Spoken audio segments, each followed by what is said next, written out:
माता के कस्तो लाग्यो ठिक लाग्यो मेरो कान्छो नातिको बर्थडेमा आज अब कान्छीको तपाईलाई के भन्नु छ कि मेरो भदेको बर्थडे स्पेशल भएको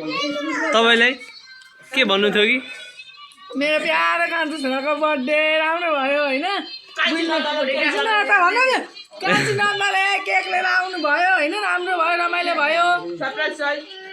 सबै सोचले भएको हामीले नि स्वागत गर्यौँ फुलले तपाईलाई चाहिँ कस्तो लाग्यो बर्थडे राम्रो लाग्यो कतिको राम्रो लाग्यो मम्मी कतिको राम्रो लाग्यो तपाईलाई कस्तो लाग्यो तपाईले त अनि पुरा भाडै लिएर बस्नुपर्छ त अनि बाटो भएन कि के हो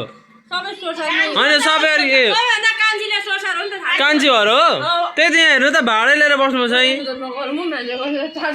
अनि तपाईँ चाहिँ कस्तो लाग्यो यो बर्थडे कतिको के कस्तो छ केक धेरै पाउनु भयो कि थोरै पाउनु भयो केक कति पाउनु भयो केक धेरै ए ल